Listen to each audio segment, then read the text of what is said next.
اعوذ باللہ من الشیطان الرجیم بسم اللہ الرحمن الرحیم اولم یروا کیف یبدئ اللہ الخلق ثم یعیدہ ان ذلک علی اللہ یسیر قل سیروا فی الارض فانظروا کیف بدأ الخلق ثم اللہ ینشئ النشأة الآخرہ ان اللہ علی کل شیء قدیر يعذب من يشاء ويرحم من يشاء وإليه تقلبون وما أنتم بمعجزين في الأرض ولا في السماء وما لكم من دون الله من ولي ولا نصير والذين كفروا بآيات الله ولقائه أولئك يئسوا من رحمتي وأولئك لهم عذاب أليم. محترم سامعین کرام، سورۃ العنکبوت اور اسی صورت سے ابھی آپ کے سامنے آیت نمبر 19 سے لے کر کے آیت نمبر 23 تک 23 نمبر کی آیت تک آپ کے سامنے تلاوت کی گئی ہے. سامعین کرام، اس سے پہلے بتایا جا چکا ہے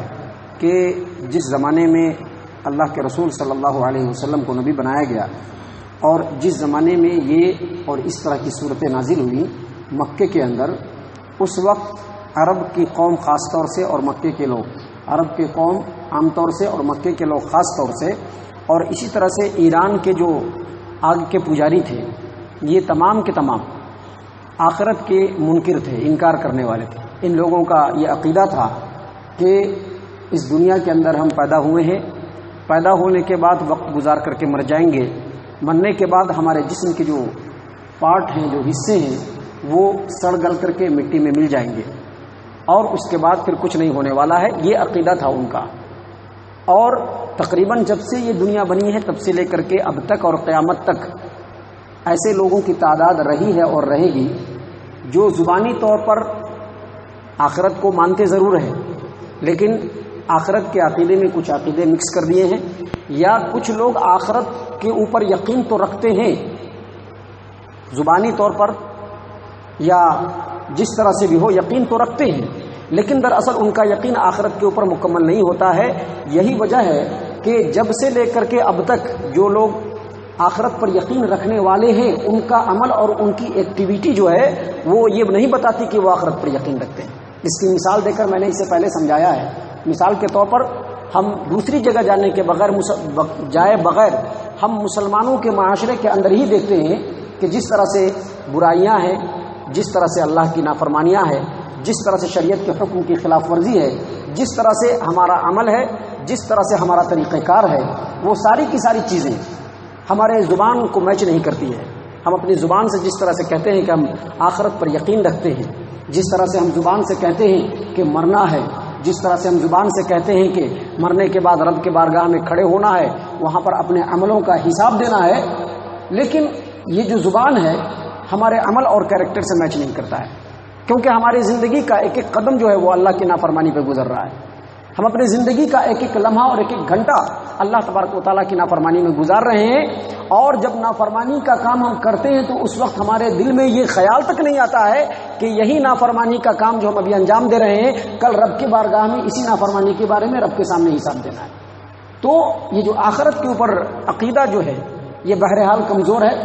اور اسی چیز کو سامنے رکھتے ہوئے اللہ تبارک و تعالیٰ نے قرآن کریم کے اندر بار بار مرنا ہے، مرنے کے بعد دوبارہ پیدا ہونا ہے، آخرت میں اللہ کے بارگاہ میں پہنچنا ہے، وہاں پر اللہ تبارک و تعالیٰ کے سامنے اپنے کیے ہوئے عملوں کا حساب دینا ہے. اس کو تازہ کرنے کے لیے، آخرت کے عقیدے کو دل کے اندر بٹھانے کے لیے اللہ تبارک و تعالیٰ نے گھما کر کے پھیر کر کے اسی طرح کی آیات کو اللہ تبارک و تعالیٰ نے قرآن کریم کے اندر نازل فرمایا ہے. یہ آیات جو ابھی پڑھی گئی ہے صرف مکہ والوں کے لیے نہیں ہے، بلکہ ہر انسان کے لیے ہے، قیامت تک کے آنے والے انسانوں کے لیے، اور اس میں بھی سب سے خاص الخاص مسلمانوں کے لیے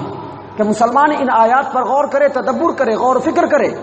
اپنے عملوں کا ان آیات کی روشنی میں جائزہ لے اور سوچے کہ وہ کیا کر رہا ہے. اللہ تبارک و تعالیٰ نے فرمایا الم یرو کیف یبدئ اللہ الخلق ثم یعیدہ، کیا لوگوں نے نہیں دیکھا کہ اللہ تبارک و تعالیٰ کیسے مخلوق کو پیدا کرتا ہے اور پھر کیسے مارنے کے بعد اس کو دوبارہ زندہ کرے گا. یعنی ایک بار پیدا کیا اور دوبارہ کیسے زندہ کرے گا، کیا ان لوگوں نے نہیں دیکھا؟ دراصل اللہ تبارک و تعالیٰ پورے مخلوق کا خالق ہے، اور اس سے پہلے بتایا جا چکا ہے کہ اس روئے زمین پر 10 لاکھ مخلوق کے بارے میں چھان بین کی جا چکی ہے، تحقیق کی جا چکی ہے، اور سب کے اندر جو پیدائش کا سلسلہ ہے وہ رب چلا رہا ہے. اور اس سے پہلے بتایا جا چکا ہے کہ انسان جو ہے وہ ہم لوگ ہیں، اور انسانوں کے بارے میں ہماری زیادہ معلومات ہے، لہذا انسان کیسے پیدا ہوتا ہے اس کی تفسیر میں یہ بات پہلے بتایا جا چکا ہے کہ اللہ تبارک و تعالیٰ نے سب سے پہلے مٹی سے انسان کے پتلے کو بنایا، اور وہ ابھی بے جان تھا، اللہ نے اس کے اندر جان ڈالی، اور جان ڈالنے کے بعد یہی انسان اس زمین کے غذا کو، غلے کو، سبزی کو کھانے کو کھایا، تو وہ جو مردہ چیز جو انسان کھایا، میت، جس کے اندر جان نہیں تھی، روٹی کھایا، روٹی میں جان نہیں تھی، سبزی کھایا، سبزی میں جان نہیں تھی، وہ بے جان چیز کو جب انسان کھایا تو اس سے اللہ تبارک و تعالیٰ نے منی کے قطرے بنائے، اور پھر وہی منی کا قطرہ جب عورت کے رحم میں گیا اور اس کے مادے سے ملا تو اللہ تبارک و تعالیٰ کے حکم سے وہی منی کا قطرہ پہلے نطفہ بنا، نطفہ بننے کے بعد خون کا لوتھڑا بنا، اس کے بعد گوشت کا لوتھڑا بنا، اور اب تک وہ بے جان تھا، اللہ نے اس کے اندر بھی روح پھونک دیا. اور پھر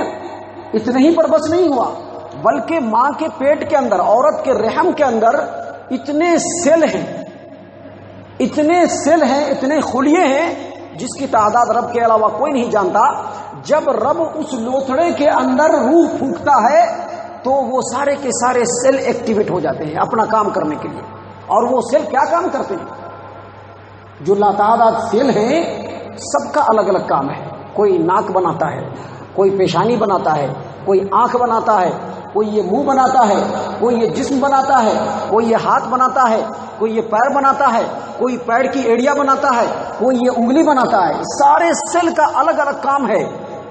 اور جس سیل کا جو کام ہے وہ سیل وہی کام کرے گا، دوسرا کام نہیں کر سکتا ہے، اپنے راستے کو بھول نہیں سکتا ہے. یہ سب رب کا بنایا ہوا ایک دم مضبوط سسٹم ہے جو اللہ تبارک و تعالیٰ ماں کے رحم میں یہ سب کام لے رہا ہے. تو اللہ تبارک و تعالیٰ یہاں پر دراصل یہ بتلانا چاہ رہا ہے کہ جو رب اتنے مضبوط سسٹم کے ساتھ ماں کے پیٹ میں ایک بے جان چیز سے زندہ انسان پیدا کر سکتا ہے، کیا وہی رب دوبارہ ایک انسان کو مارنے کے بعد دوبارہ پیدا نہیں کر سکتا؟ یقینی طور پر کر سکتا ہے. اللہ تبارک و تعالیٰ دراصل یہی بتلانا چاہتا ہے مشرکین مکہ کو بھی، ایران کے آتش پرستوں کے بھی، اور قیامت تک کے تمام آنے والے انسانوں کے لیے کہ اولم یرو، کیا ان لوگوں نے نہیں دیکھا کیف یبدئ اللہ الخلق ثم یعیدہ، کیسے اللہ تبارک و تعالیٰ پیدا کرتا ہے اور پھر کیسے لوٹائے گا. ان ذلک علی اللہ یسیر، اور دوبارہ پیدا کرنا اللہ تبارک و تعالیٰ کے لیے بہت آسان ہے. پھر آگے اللہ تبارک و تعالیٰ نے دوسرے انداز میں ریپیٹ کیا، دوسری مثال دی اللہ تبارک و تعالیٰ نے. اللہ فرماتے ہیں قل سیروا فی الارض فانظروا کیف بدأ الخلق ثم اللہ ینشئ النشأۃ الآخرہ. آپ کہیے، جو لوگ انکار کرتے ہیں نا کہ مرنے کے بعد دوبارہ زندہ نہیں ہوں گے، مرنے کے بعد مٹی میں سڑ گل جائیں گے، جو لوگ انکار کرتے ہیں، یا جو لوگ آخرت کا عقیدہ اپنے دل کے اندر کمزوری کے ساتھ بسا کر کے رکھتے ہیں، ایسے لوگوں کو کہیے قل سیروا فی الارض فانظروا کیف بدأ الخلق، آپ لوگ گھومو زمین کے اندر، کائنات کے اندر مطالعہ کرو، غور کرو کہ اللہ کیسے مخلوق کو پیدا کرتا ہے. مخلوق جتنے بھی ہیں، خاص طور سے جمادات، بے جان چیزیں، بے جان جو چیزیں اس روئے زمین پر ہے، اس میں سب سے چھوٹا ایٹم ہے. ایٹم جو لوگ پڑھے لکھے ہیں وہ جانتے ہیں، ایٹم جس سے ایٹم بم بنتا ہے، سب سے چھوٹا. 19ویں صدی تک لوگوں کو معلوم نہیں تھا کہ یہ جو ایٹم ہے اس کے بھی پارٹ ہو سکتے ہیں. جیسے ہم انسان ہیں نا، ہم انسانوں کے اندر کیلشیم ہے، کاربونیٹ ہے، اور دوسرے کیمیکلز ہیں، نمک ہے، مٹی ہے، پانی ہے، سب سے مل کر کے ہم انسان بنے. اسی طرح سے جو بھی چیز ہے اس روئے زمین پر، چاہے وہ جاندار ہو یا بے جان، اس کے اندر الگ الگ ایلیمنٹس ہوتے ہیں جس سے وہ جڑ کر کے ایک چیز بنتا ہے. تو یہ جو ایٹم ہے، ایٹم کے بارے میں 19ویں صدی تک کسی کو بھی معلوم نہیں تھا کہ یہ الگ الگ بھی ہو سکتا ہے. لوگ سمجھتے تھے کہ ایٹم بس ایک ہے اور سب سے چھوٹا ہے، اس کو ڈیوائیڈ نہیں کیا جا سکتا، اور اگر اس کو دیکھنا ہو تو خوردبین میں دیکھنا پڑے گا، مائکرو اسکوپ میں دیکھنا پڑے گا. مضبوط مائکرو اسکوپ ہے، اس کے ذریعے سے اس کو دیکھنا پڑے گا. لیکن موجودہ تحقیق کے مطابق وہ سب سے چھوٹا ایٹم، اس کے اندر 2 جز ہیں، ایک الیکٹران ہے اور دوسرا پروٹون ہے، اور دونوں اس کے اندر گردش کر رہا ہے۔ دیکھیے اللہ تبارک و تعالیٰ کی کیسی قدرت ہے۔ ایک چھوٹا پروٹون جو ایٹم، اس کے اندر 2 جز ہے، ایک الیکٹران ہے اور دوسرا پروٹون ہے، اور وہ دونوں اس ایٹم کے اندر گردش کر رہا ہے، چکر مار رہا ہے، بالکل اسی طرح سے جس طرح سے سورج کے ارد گرد نظام شمسی چکر مار رہا ہے، اسی طرح سے ایٹم کے اندر یہ دونوں چیز چکر مار رہا ہے۔ اور اللہ نے انسانوں کو وہ طاقت دی کہ اس سسٹم کو توڑ کر کے اس سے مضبوط چیز کو انسان بنا سکے۔ اور آپ دیکھیے کہ ایٹم بم اس دنیا کے اندر بن گیا، اسی ایٹم کو توڑ کر کے ایٹم بم بنایا گیا ہے۔ ایٹم کو توڑا گیا، الیکٹران اور پروٹون کو توڑا گیا اور الیکٹران سے ایٹم بم بنا دیا گیا۔ اب انسان چاہے اس کو اچھائی میں استعمال کرے یا غلط میں استعمال کرے، یہ انسان کی مرضی ہے، اس کا اختیار ہے۔ لیکن اللہ تبارک و تعالیٰ جب اس طرح سے چھوٹے مخلوق کے اندر اتنی طاقت و قوت بخش سکتا ہے، تو کیا اللہ تبارک و تعالیٰ دوبارہ انسان کو پیدا نہیں کر سکتا؟ یقینی طور پر کر سکتا ہے۔ اللہ تبارک و تعالیٰ نے اسی لیے فرمایا قل سیروا فی الارض فانظروا کیف بدأ الخلق ثم اللہ ينشئ النشأة الآخرہ، آپ کہیے کہ زمین کے اندر گھومو اور دیکھو کہ رب نے کیسے مخلوق کو پیدا کیا اور دوبارہ پھر کیسے پیدا کرے گا، اور اللہ تبارک و تعالیٰ ہر چیز کے اوپر قادر ہے۔ اس کے بعد رب نے فرمایا یعذب من یشاء ویرحم من یشاء والیہ تقلبون۔ جب یہ ساری باتوں سے ثابت ہو گیا کہ اللہ تبارک و تعالیٰ موت دے گا، موت کے بعد دوبارہ زندہ ہونا ہے، رب کی بارگاہ میں پہنچنا ہے، اس سے کسی طرح کے چھٹکارے کی کوئی صورت نہیں، اور رب کی بارگاہ میں پہنچنے کے بعد جس نے جیسا عمل کیا ہوگا اس طرح سے اس کو اجر ملے گا، اگر گناہ کیا ہوگا تو اللہ تبارک و تعالیٰ اس کو عذاب دے گا۔ جب یہ چیز ثابت ہو گئی اور اس سے چھٹکارے کی کوئی صورت نہیں، تو اللہ تبارک و تعالیٰ نے فرمایا کہ اللہ ممکن ہے کہ جو گناہ کر کے آئے اس کو اللہ عذاب دے، اور ممکن ہے کہ اللہ کسی پر نظر ڈالے اور اس کو اپنی رحمت کا حقدار بنا لے تو اس کو معاف کر دے۔ لہذا بندے کو چاہیے کہ اللہ کی رحمت کا حقدار بنے اور اللہ کے بتائے ہوئے طریقے کے مطابق اپنی زندگی کو گزارنے کی کوشش کرے۔ اس لیے اللہ تبارک و تعالیٰ نے فرمایا جس کو چاہے گا وہ بخش دے گا، جس کو چاہے گا وہ عذاب دے گا، اور اسی کی طرف پلٹ کر کے جانا ہے۔ اور پھر آگے اللہ تبارک و تعالیٰ نے مزید وارننگ بھی ہے اور نصیحت بھی ہے۔ سب سے پہلے اس میں نصیحت ہے اور عبرت ہے، اور پھر وارننگ ہے اللہ تبارک و تعالیٰ کی۔ اللہ نے فرمایا وما انتم بمعجزین فی الارض ولا فی السماء، چاہے تم کتنے ہی بڑے طاقتور کیوں نہ ہو جاؤ، ایٹم بم ہی کیوں نہ بنا لو، دنیا کے اندر بڑا سے بڑا امپائر کھڑا ہی کیوں نہ کر لو، اللہ تبارک و تعالیٰ کو نہ تم زمین میں عاجز کر سکتے ہو اور نہ آسمان میں عاجز کر سکتے ہو۔ یعنی اگر کوئی یہ چاہے کہ زمین کے اندر بھاگ کر کے زمین سے نکل جائے، ایسا ہو نہیں سکتا ہے، اور اگر کوئی یہ چاہے کہ وہ اڑ کر کے آسمان میں پہنچ جائے، ایسا ہو نہیں سکتا ہے۔ رب کو نہ زمین میں عاجز کر سکتے ہو نہ آسمان میں عاجز کر سکتے ہو۔ ایسا اس لیے فرمایا اللہ نے کہ انسان جو ہے نا، جو اس کی پیدائش ہے، جو اس کی زندگی کی ضروریات ہے، اس پر غور کرنے کے بعد یہ پتہ چلتا ہے کہ انسان زمین کے علاوہ کہیں نہیں رہ سکتا ہے۔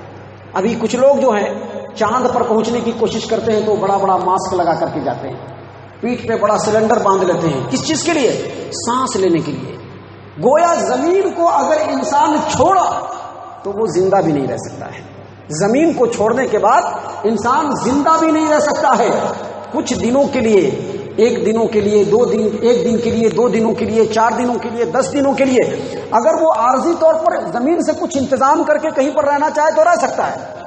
لیکن زمین کو چھوڑنے کے بعد انسان زندہ نہیں رہ سکتا ہے۔ اور اگر اللہ کی گرفت آ گئی